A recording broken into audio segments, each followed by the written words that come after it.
We're talking about Microsoft negotiations today. I really love this quote from the book by Sun Tzu, The Art of War. If you haven't read this book, it's a must. I'm going to quote one of my favorite passages. Now the general who wins a battle makes many calculations in his temple, ere the battle is fought. The general who loses a battle makes but few calculations beforehand.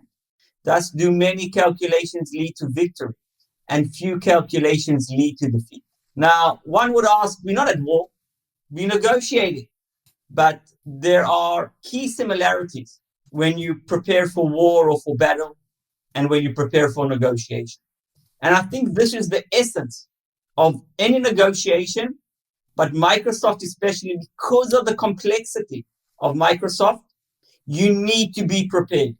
If you enter a negotiation with Microsoft and you haven't done your background checks, you haven't got a game plan that we'll talk about in a second, you don't know what your BATNA is, your best alternative to a negotiation, you don't know who you're negotiating with, you'll lose the battle.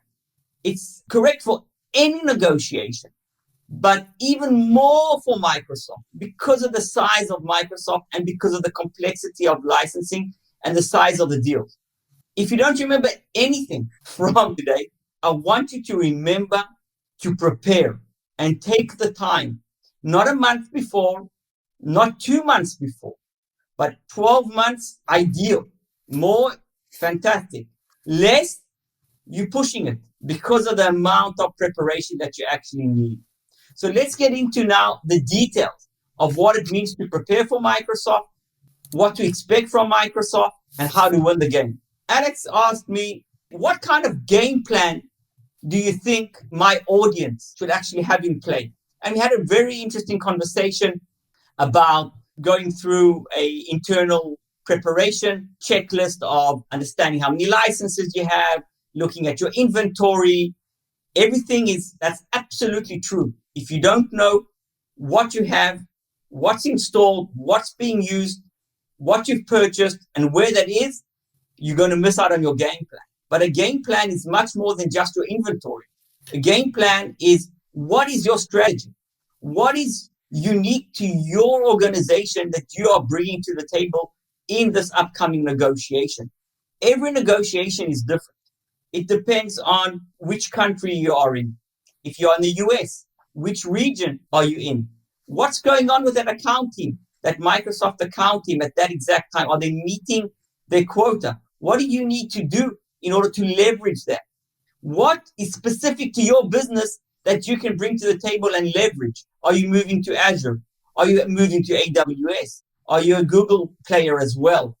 There's something unique that you have to think about. So a game plan starts at the bottom level of what you have in your organization, what licenses are installed, but then you start building blocks on top of it. And that is what's unique to your business, what are your business plans, what's your industry looking like, and then you start building on top of that until you know exactly how you want to execute.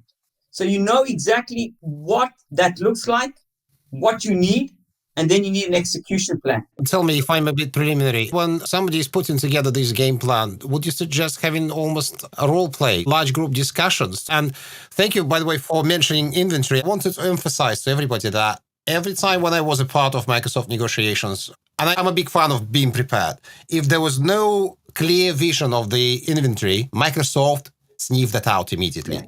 They can see when you're not in control. Preparation is very important. It's a part of the big plan, of the game plan, but it's an essential part. So you shouldn't really skip that. BATNA, I don't know how many people have heard about the word BATNA. If you are a professional negotiator or you've been to a negotiation course, I'm sure that you've heard about it or read about it. But for those of you that haven't yet had that opportunity, BATNA is the best alternative to a negotiated agreement. When you start formulating your plan, your business plan, your negotiation plan, one of the most critical components of that, especially with Microsoft, is what are your alternatives? What happens if you don't reach an agreement? What happens if you don't meet your goals that you have set out to reach within the negotiation framework? Let me just give you an example. If you want to move to E5, Microsoft E5, Why? Because there's one security component, maybe EDR or another component that you really want, but there's a price that has to be met. Otherwise, it's going to be out of your budget scope. So what is your alternative? What's your best alternative if you don't reach that price mark that you need for E5, for EDR? Have you looked at alternative products? Have you looked at any competitive companies? Have you started to do something in that direction? A BATNA could be, what is your alternative for Microsoft EDR? And you need to prepare. You can bring that as leverage to the negotiation table.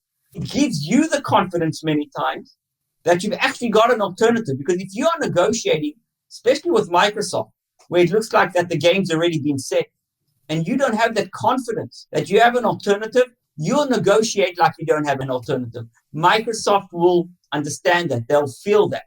You need to sit down and understand what your BATNA is. If it's instead of moving a certain workload, your SAP workload to Azure, make sure you've got another game plan of moving SAP maybe to AWS. Maybe you want to start a pilot of AWS within your environment prior to engaging Microsoft in a negotiation. So you've got an alternative for that very specific workload. Now that's very powerful. Without that, you are negotiating with a handicap. You've got your BATNA and you've put together a game plan where you want to go, what are your objectives, how are you going to play the game. Remember, when you're negotiating with Microsoft, sometimes it looks like you're negotiating with this giant, huge corporation that is impossible to actually do anything more than just ask for a discount or to receive some benefits. And even that, at times, you feel that I can't. They're so big. They've set the rules of the game. But you need to keep in mind that when you're negotiating with Microsoft, behind that big corporation, if you unmask them, there are people. There are individuals. There's an account manager. She might be new to the company. She might only have a handful of accounts that she's managing. And if that individual, that account manager, doesn't meet her specific goals at the end of the quarter, meaning if she doesn't get your account to sign on time, she's going to miss her quota. That means it doesn't matter how big Microsoft is, for that individual, you are everything. You, the customer, mean everything. She or he will need to meet that target by providing you with the best service and best agreement they can. So it's all about unmasking what are the needs behind it, who you are dealing with, what motivates them. You need to do research. You need to understand who your account manager is, who your technical reference or technical account manager is as well. You need to understand who manages the team, who is the licensing manager, who sits at the business desk. You need to get a good understanding of almost, I would say, the ecosystem. And if you understand the ecosystem, you can start playing around with that. You can maneuver it. It's all about unmasking the giant. Don't be afraid of Microsoft. Don't be afraid of any large vendor. If you start getting granular and you start discussing details with very specific people, you'll feel more comfortable. You can put your boss at ease because there's sometimes a lot of stress there. I think corporates that are bigger than Microsoft in the marketplace, but when somebody within that team speaks to Microsoft, their knees shake.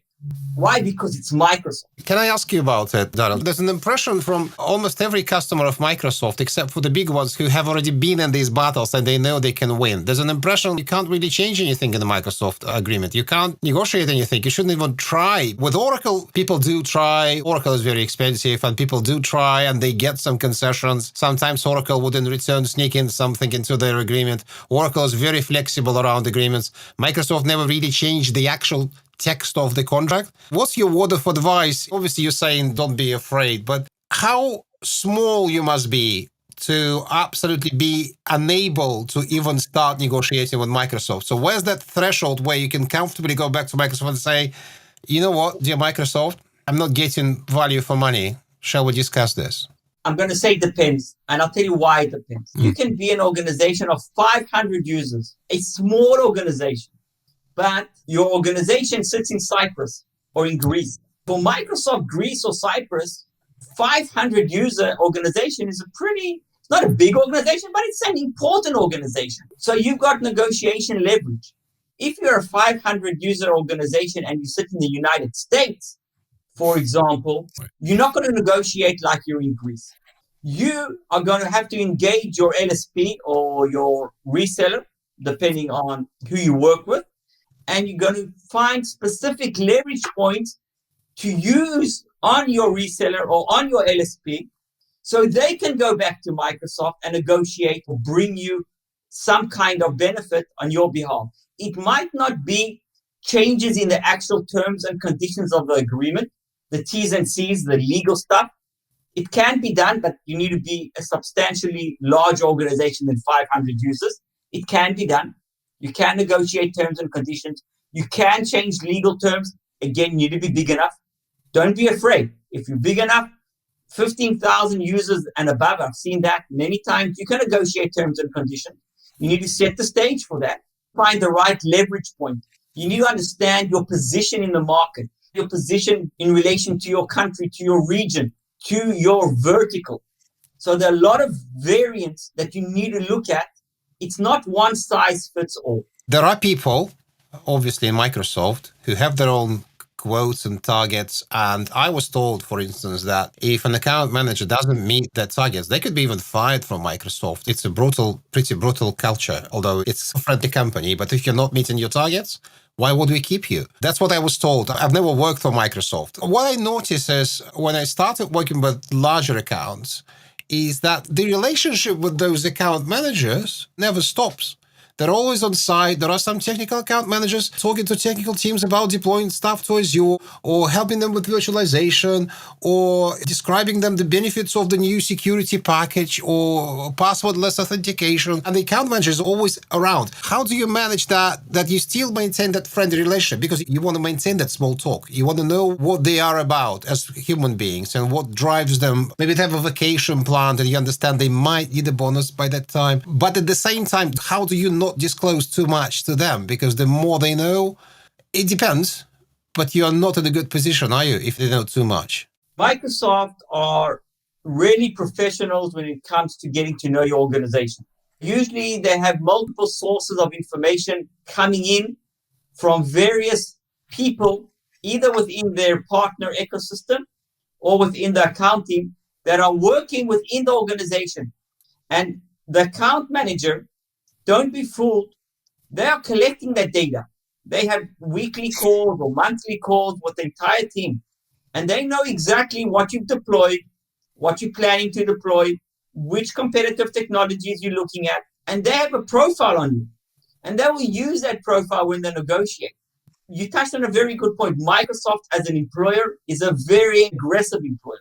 If you are an account manager, you might lose your job if you don't meet your quota or you don't sign that contract on time. I've seen that when I was at Microsoft. I remember as a young account manager and then as a licensing executive, we were totally afraid. We were stressed out coming end of quarter or end of the year if we weren't meeting our quota because we knew somebody was going to go home.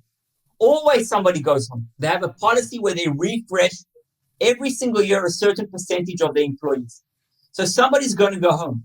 If you understand, as we spoke about unmasking the giant, if you understand who you're dealing with and what their specific situation is, that's leverage in the negotiation. That's money in your pocket. That's changing the table around from them collecting data on you, understanding your environment, to you understanding what's motivating and what's moving that account. When we were discussing, Alex and I, and preparing for this live, Alex asked me, what are the top 6 mistakes that you've seen negotiating with Microsoft? And I can tell you that it was very difficult to bring it down to 6 because I've seen so many. But let me share with you 6 mistakes that I've seen and I still see them today. One is being intimidated by deadlines. Microsoft is famous for putting down the deadline. Your contract is going to elapse and you're going to lose all your software assurance benefits. You've got various workloads running on Azure. You're going to lose that. You're going to be in a situation of no service, denial of service. All kinds of bad things are going to happen to you. You're going to lose your discounts. And I've been around Microsoft for 20 years. I've never seen even once hundreds of deals, if not more, that if a deadline passes, that Microsoft closes on previous promises or services have been shut down. I can actually tell you that one of the best tricks in the book is to go past your deadline. You have to manage it correctly. You have to be strong. You have to be prepared. But if it's an aggressive negotiation, I'm not afraid to go past the deadline because the pressure is immense. Microsoft account reps have, in addition to financial or monetary commitments or monetary goals, they have service goals and quality goals. And one of those quality goals is on-time renewal. So if they don't renew on time, they will be penalized with their bonus. Remember that. Don't be intimidated by deadlines. What about the removal of the 30-day grace period? How does that work together with what you just said? For the renewal term, you can renew later. Microsoft says you can actually extend your agreement for a year, or you can have a late renewal, but there's like a caveat that you will lose your discounting. That if you go overtime, this and this will happen. It's not that you've got a 30-day grace. It's not an automatic grace that everything's okay. It comes with a threat. Don't be intimidated by that threat. And again, it depends if you're on a CSP agreement or you're on an enterprise agreement or an old select agreement. And there are so many varieties out there and mixes of agreements. Each one has different terms and conditions. I've seen organizations or my customers don't know what's on the contract. That keeps amazing me. You have to read your contract before you negotiate. Most organizations just look at their MLS, their licensing statement, and that's it. They don't understand exactly what the terms and conditions are. It amazes me. Take the time and read the contract. Don't get the legal to read it. You read it. You'll learn some amazing tricks or opportunities that the agreement provides you. Going to number 2, letting Microsoft go directly over your head, especially in large organizations and complex and tough negotiations. They go over the negotiation team. If they're negotiating with procurement or with IT, depending on the organization, with how it's set up, almost always, they have a executive sponsor within Microsoft, and that executive sponsor will go to somebody with C-level title, and they will circumvent the negotiation team. You need to be prepared for that. You need to make sure beforehand you know who that sponsor is, and you need to prepare your executive team. That's what's going to happen. That's part of your game plan. Because if they go over your head, you're leaving money on the table because they will take you by surprise and they will lead the negotiation. That's a very important point. I'd like to concur here as well. I have seen instances, not only with Microsoft, especially with nasty vendors like Oracle, when the negotiators would go to the top level, take a C-level person to a restaurant, and if they're not prepared, they would basically sign or agree to sign a deal at that meeting in the restaurant, and then come back and say happily, guys, I've just stricken a fantastic, brilliant deal, the deal of the century. And once in London, I've seen a person almost having a heart attack because they've spent months and months preparing. And what the C-level person signed was not even close to what they were preparing. It was the opposite. It was actually a very bad deal. Completely not what they wanted to have. I think that's a key suggestion that you just said. You need to prepare your C-level people. If that happens, be very vigilant and don't sign anything. What I like about Japanese culture is in the Japanese culture, decisions are never made during the meeting. There's always homework. And I think that's the best advice that I would give to any C-level person in regards to Microsoft. Listen, write down, say, okay, we'll come back to you. And then go back to your negotiating team and say, this is what we've discussed. You may like it. You may say, I really like this solution. Shall we review it? I think that's really good advice, Alex. So moving on to the third point, and that is getting confused of the role of your LSP, your service provider. The LSP comes through as your partner, as somebody that's on your side. They have your best interests at hand. I just want to put a slight dent in that conception. They have their own interests, and they first of all have Microsoft's interests at hand. They are a Microsoft partner. They have quotas from Microsoft. In the back end, if you're not aware, they are compensated by Microsoft on each deal closed. They are compensated on certain products that go into the agreement as well. So if Microsoft is promoting a specific product, your NSP has an incentive to get that product embedded within your organization, within your agreement. You don't know if they have a back door to Microsoft. I've been in negotiations where the NSP was brought in to confide with, and they had a back door to Microsoft, the NSP, because they had the same agenda. So watch out for the LSP. There are techniques to actually turn your LSP back to use that as leverage. One would be today, an LSP can sell an enterprise agreement, but if you sign a CSP, and that's becoming very commonplace these days, multiple resellers can compete for the same business. So if your LSP feels there's no competition, you can tell LSP, well, I'm considering signing a CSP and I'm considering speaking to a few other resellers. So they don't have that soul relationship with you anymore.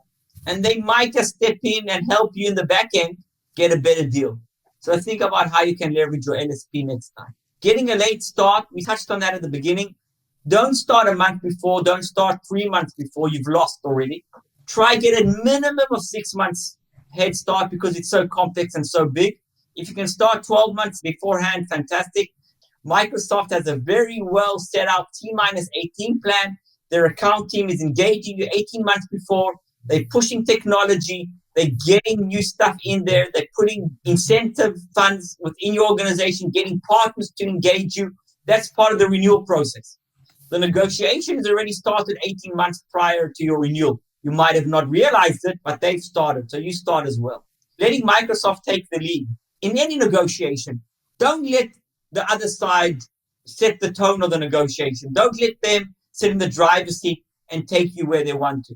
They'll take you to E5 with all the bells of the new security components. You might not need it, but they'll take you there and they'll set the tone. You set the tone. You tell them what you want, part of your game plan. What criteria? What do you want from Microsoft? Microsoft, don't send me a proposal for E5. I want E3 plus maybe 1. Don't start off with E5. You won't be able to go back. Very difficult. So don't let them lead. You lead your negotiation, your company, your project. Number 6, sending Microsoft raw data. Okay, this seems like really trivial stuff.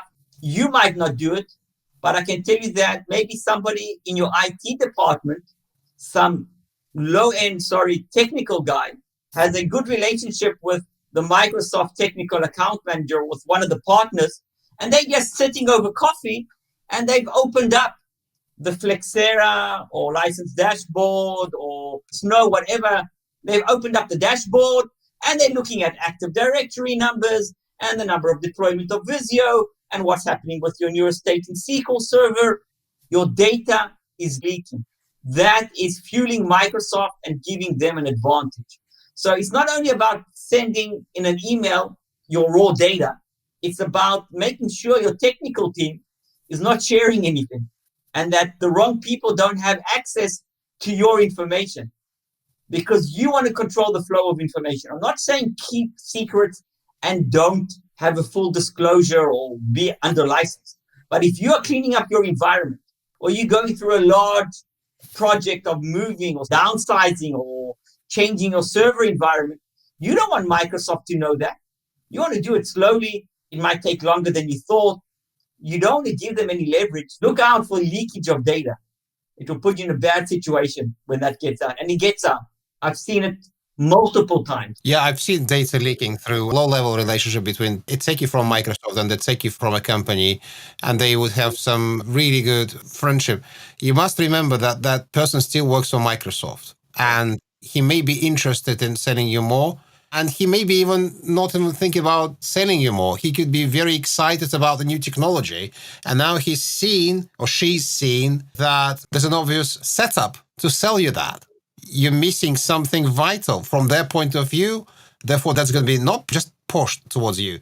They will know why, and they will know your pain points, potential pain points, not necessarily the pain points you realize. Control your information flow, obviously. So Microsoft culture, this is really overlooked, highly overlooked. I know we've got people on from Europe, US, around the globe. When you're local or you're outside the US, you think you're dealing with Microsoft Belgium or Microsoft South Africa.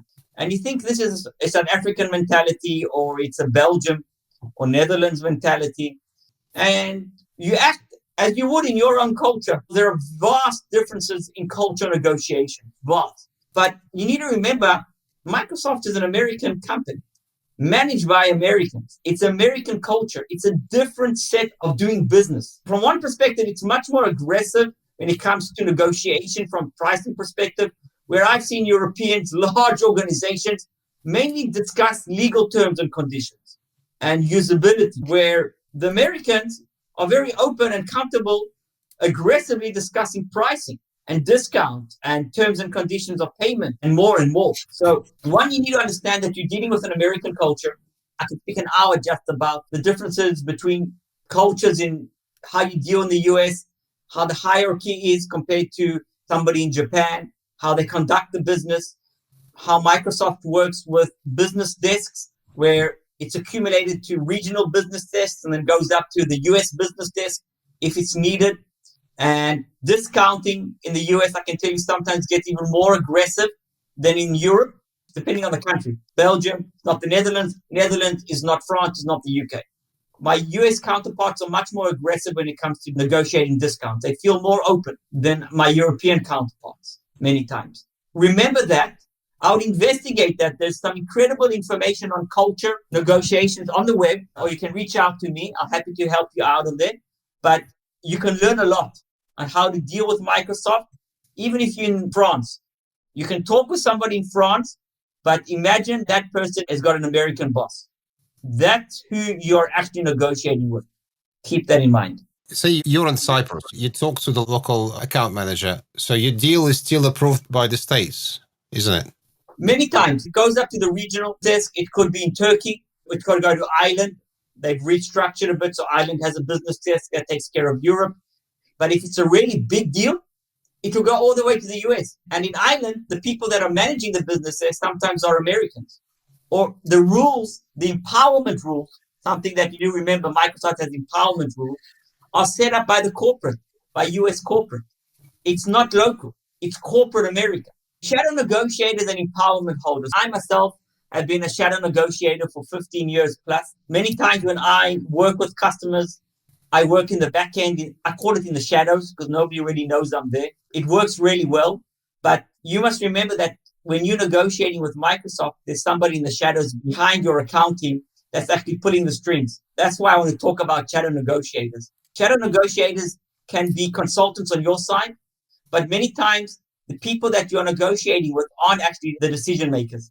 There's somebody on the Microsoft team that is actually the shadow negotiator and actually pulling the strings and making the decisions. Going back to the beginning of the presentation, when I spoke about unmasking the giant, that's part of unmasking the giant.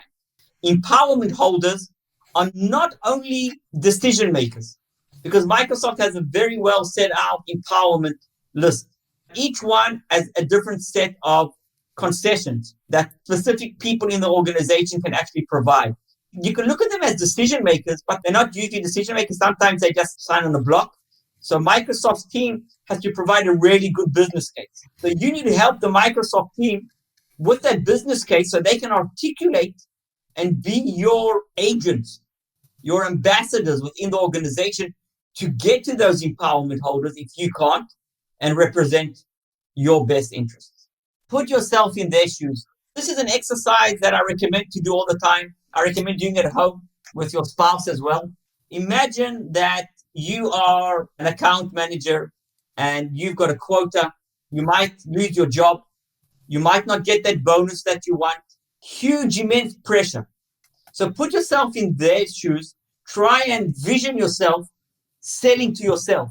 That will set a psychological framing of what they are thinking and how they are thinking and how they are approaching the negotiation.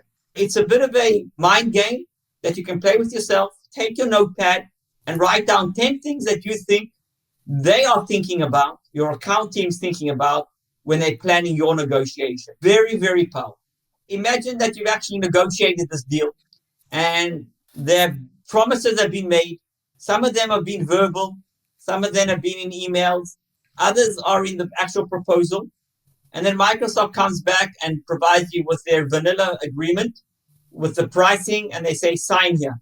And you ask them, okay, where are all those great benefits that you promised? Incentive funds, migration assistance, special terms and conditions on audits. They promised you they won't audit you in the next 12 months. We'll take care of you. Don't worry.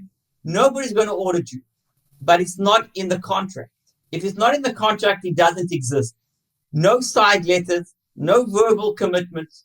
If it's not in the contract, it doesn't exist. I've seen issues with, for example, future pricing. So you want to lock in a future price for a product that you know that you're going to be heavily rolling out, or maybe new technology that you want to purchase at a later stage, additional SQL Server licenses. And you got a 25% discount on SQL Server, specifically in your agreement. And you ask your accounting, please make sure that I have that same discount when I true up in the future. Not a problem. I'll take care of you. You'll get that 25% discount. That person won't be there, potentially, maybe in a year's time. Nobody gives 25% upfront on true up. I can tell you that. It's never exactly the same as the discount that you receive when you sign up for software assurance. And that person hasn't gone through business test to get approval. If they promise you a true up discount on future purchases, make sure it's in your agreement. Make sure it's in your customer price sheet or in the contract, not verbal, not in the email.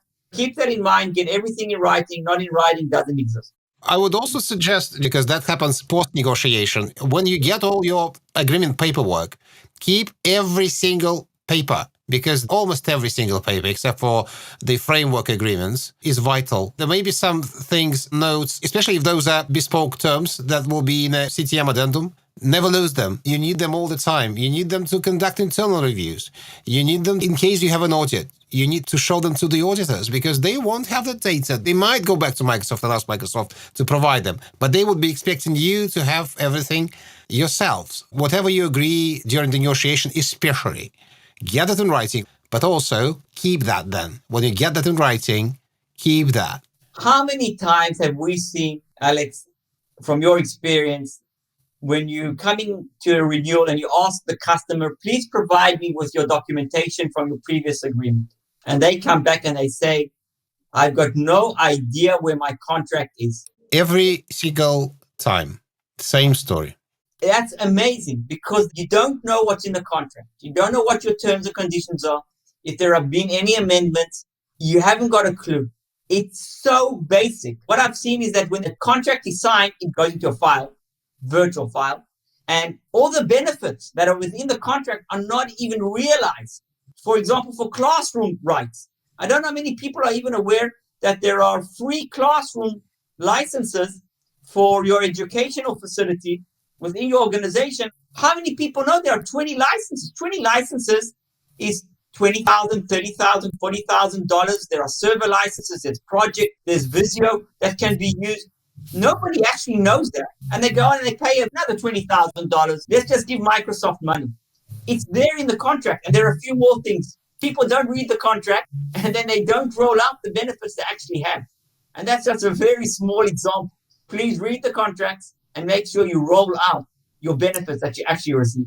When you're not using those benefits and Microsoft are talking to you, they know all about your infrastructure. They know you're not using those benefits. It's another checkbox. The customer is not utilizing all the benefits of the enterprise agreement. Maybe they haven't read it. If they haven't read it, therefore they're not prepared for the negotiation. You can basically tell anything and it'll be taken at face value. Just a recent example, by the way, about not reading your own agreements. A customer had a very good concession put in the enterprise agreement. Something fantastic, something substantial.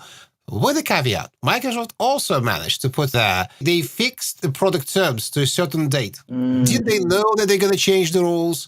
Did they not know that they're going to change the rules? But after that agreement was signed, Microsoft allowed third passive instances of SQL Server in Azure. And the customer, when they read the product terms, they thought, okay, fine, we can now deploy free instances in Azure. But because the product terms was in writing, fixed to that date, and they never read the CTM. They remembered the good bits, but never looked at the bad bits. In the end, they became non-compliant because of that. And they had to go into very exhaustive mid-term negotiation to fix that. You don't want that. Whatever you agree, even before you go to negotiation, reread the contracts. And then when you get all that, reread it again. Make sure whatever was promised to you is in writing, and then keep it in a safe place. I can't stop repeating that. It's very important. And I agree. Microsoft's last quarter, their fiscal year ends end of June.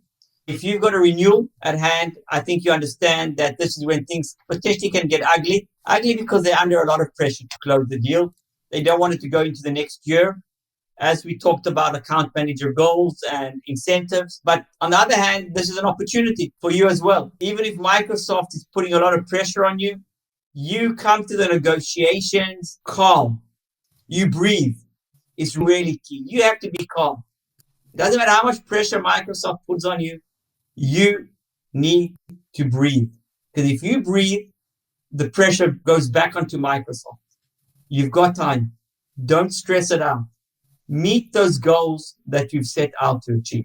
Can you actually use that to your advantage? Because one of the things which is in my negotiations playbook is if a customer is in a good position, if they're well prepared, the game plan is fully outlined, and say their renewal is actually in August, can they actually agree on an early commitment, early renewal, whatever the name is, to use that as a leverage to get additional discounts? Because, guys, you want that bonus, you want to close your financial year. How about you give us a bit of a breathing room here, a bit more, but we'll sign all the papers now. Is it something that you've ever used or you suggest doing?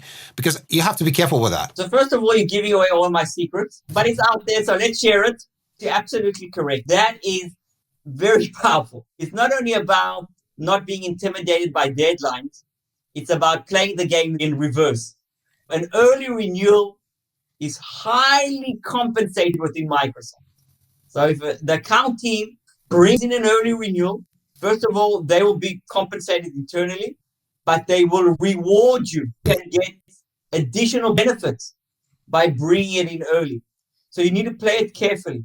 So August, bring it into June can work actually really well.